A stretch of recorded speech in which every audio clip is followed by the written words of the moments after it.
that a government of national unity, which brings together parties from across the political spectrum, should be formed.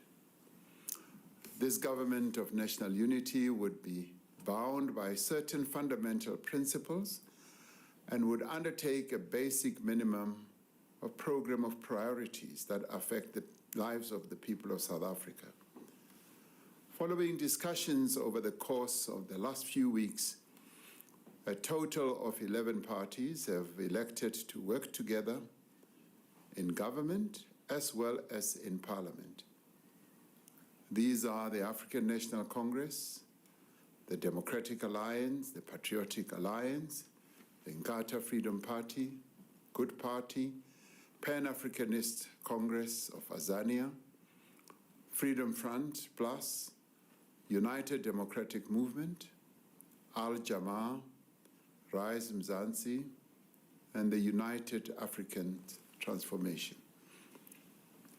The partnership between the GNU parties is guided by a statement of intent which outlines fundamental principles and a minimum program of priorities.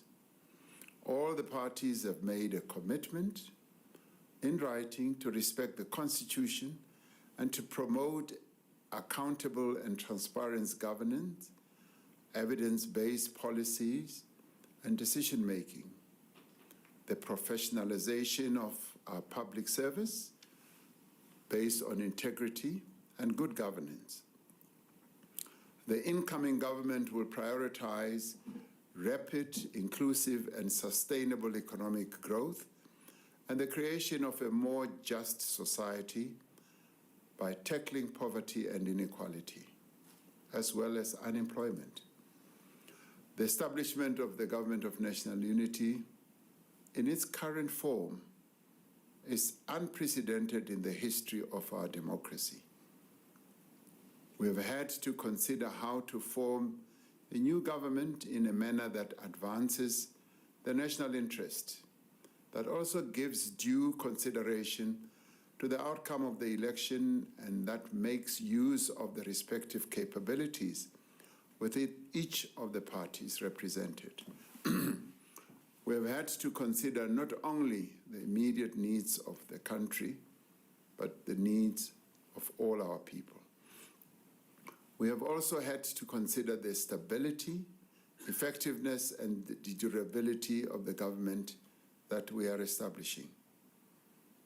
It is true that some South Africans have expressed concern about the length of time it has taken to form a government since the elections. As the discussions have unfolded, they have been worried about the effect of a protracted process on confidence and the stability of the country. At the same time, many people have pointed to the experiences of other countries that have far longer history in democracy, where the formation of multi-party governments have sometimes taken several months. In one case, formation of a government took more than a year. As a relatively young democracy, we should be proud that we have moved to establish a government comprised of a number of parties within such a short space of time. Through our discussions, we have been able to build consensus on the tasks of government. We have shown that there are no problems that are too difficult or too intractable that they cannot be solved through dialogue and negotiations. This evening, I am pleased to announce the members of the National Executive of our country who will bear collective responsibility to give effect to the will of the people of South Africa. In forming the National Executive of our country, we have had to consider several factors and advance a number of key principles. We've had to ensure that the incoming government will be effective and that it will have people with the experience, the skills, and capabilities to deliver on its mandate. It is important that we deploy into positions of responsibility people who are committed, capable, and hardworking, and who also have integrity. We've had to ensure that all the parties are able to participate meaningfully in the national executive, as well as in various parliamentary positions, and that they should represent the diversity of the people of South Africa properly. We have sought to ensure that the national executive is representative of the people of South Africa, giving due consideration to gender, to youth, demographics, as well as the regional distribution in our country.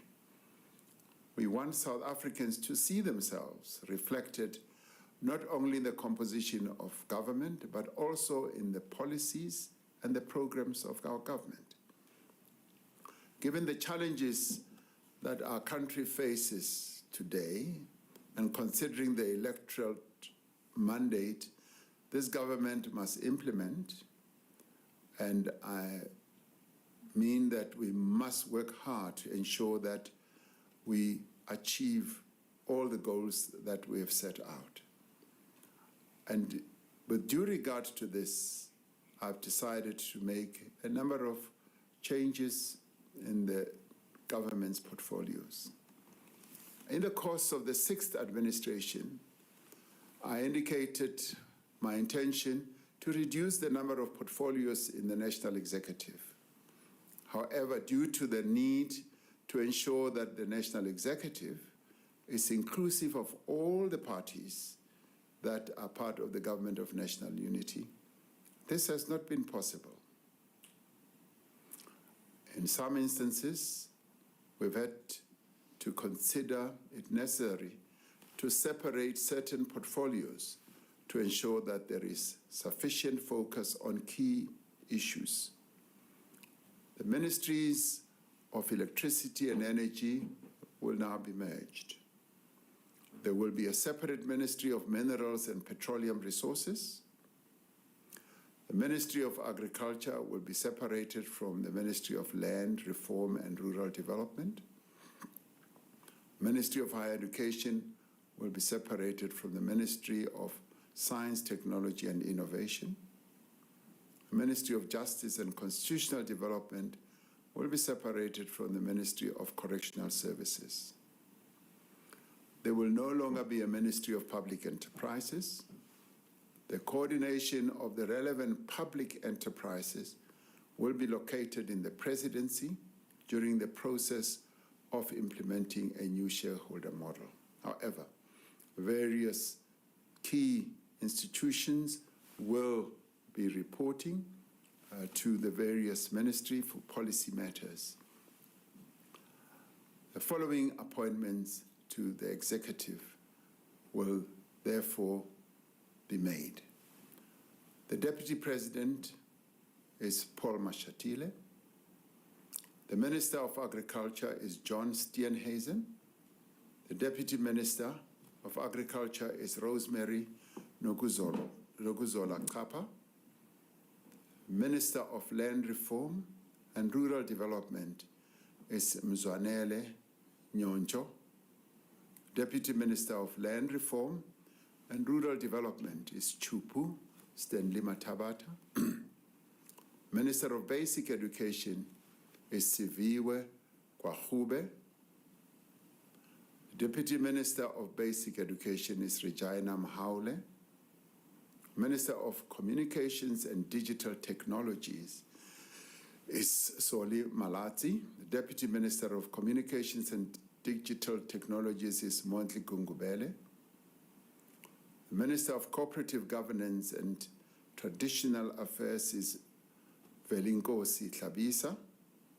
The Deputy Minister of Cooperative Governance and Traditional Affairs is Dixon Masemola and Ngosi Zolile Burns Ngamashe. The Minister of Defense and Military Veterans is Angie Mutsecha. Deputy Minister of Defense and Military Veterans is Bantu Holomisa and Richard Mkongo. Minister of Electricity and Energy is Cyril Ramaphosa. Deputy Minister of Electricity and Energy is Samantha Graham. Minister of Science, Technology and Innovation is Blade Nzimande. The Deputy Minister of Science, Technology and Innovation is Nomalungelo Gina. Minister of Employment and Labor is Nomakosazana Meth. Deputy Minister of Employment and Labor is Jomo Sibiya and Pumzile Mgcina. Minister of Finance is Enoch Godongwana. Deputy Ministers of Finance are David Masondo and Ashor Sarupen. Minister of Forestry, Fisheries and Environment is Dion George. Deputy Ministers of Forestry, Fisheries and Environment are Naren Singh and Bernice Swart. Minister of Health is Dr. Aaron Motsoaledi. Deputy Minister of Health is Dr. Joe Patla. Minister of Higher Education is Dr. Nobuhle Nkabani. The Deputy Ministers of Higher Education are Buti Manamela and Dr. Mimi Gondwe. Minister of Home Affairs is Leon Schreiber. Deputy Minister of Home Affairs is Njabulo Nzuza. Minister of Human Settlements is Mamoloko Kubai. Deputy Minister of Human Settlements is Thandi Mahambehlala. The Minister of International Relations and Cooperation is Ronald Lamola. Deputy Ministers of International Relations and Cooperation are Alvin Buotes and Thandi Moraka. Minister of Justice and Constitutional Development is Thembing Kadimeng. The Deputy Minister of Justice and Constitutional Development is Andries Nel. The Minister of Mineral and Petroleum Resources is Gwede Mantashe. Deputy Minister of Mineral and Petroleum Resources is Judith Nemadzinga Chabalala. Minister of Planning, Monitoring and Evaluation is Marupini Ramokgopa. Deputy Minister of Planning, Monitoring and Evaluation is Seiso Muhai. Minister of Police is Senzo Mkunu. Deputy Ministers of Police are Poli Bushielo and Castle Matale. Minister in the Presidency is Kumbuzo Nchabeni. Deputy Ministers in the Presidency are Nongeba Mhlauli and Kenneth Murolo. Minister of Public Service and Administration is Nkosi Mzamo Buthelezi. Deputy Minister of Public Service and Administration is Pinky Kekana. Minister of Public Works and Infrastructure is Dion McPherson. Deputy Minister of Public Works and Infrastructure is Sihle Zikalala. Minister of Small Business Development is Delanda Beni. The Deputy Minister of Small Business Development is Jane Sitole. The Minister of Social Development is Sisisi Tolashe. Deputy Minister of Social Development is Hanif Hendricks. The Minister of Sports, Arts and Culture is Gayton McKenzie. Deputy Minister of Sports, Arts and Culture is Peace Mabe.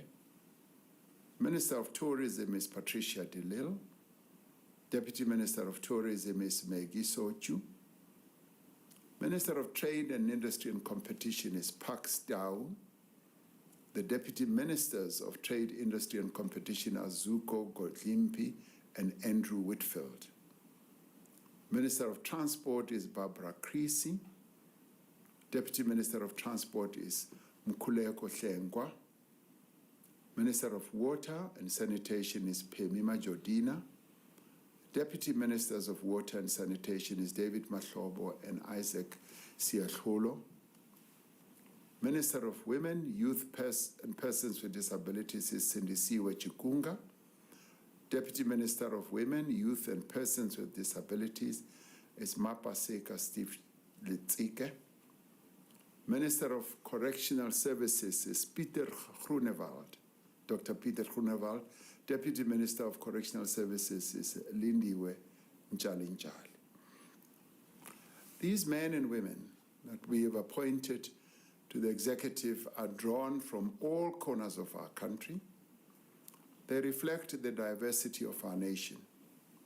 They have a responsibility to work together to serve the people of South Africa as a whole. None of the members of the National Executive has been appointed to serve the interests of a particular constituency, a particular party, or a particular section of society. Collectively and individually, they are responsible to the people of South Africa. In the spirit of partnership and collaboration, the incoming government will work together with other formations to convene what we have spoken about a few days ago, which is a national dialogue. Through this national dialogue, all parties, civil society groups, labor, business, and other stakeholders will be invited to work together to address the critical challenges facing our nation. We call on all South Africans to participate in the national dialogue and to give their support to this government of national unity as it begins its work.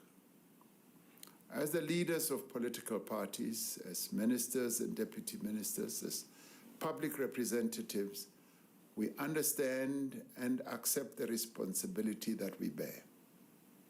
We have all been called upon to serve the people of this country, and we will do so to the utmost of our ability. I thank you.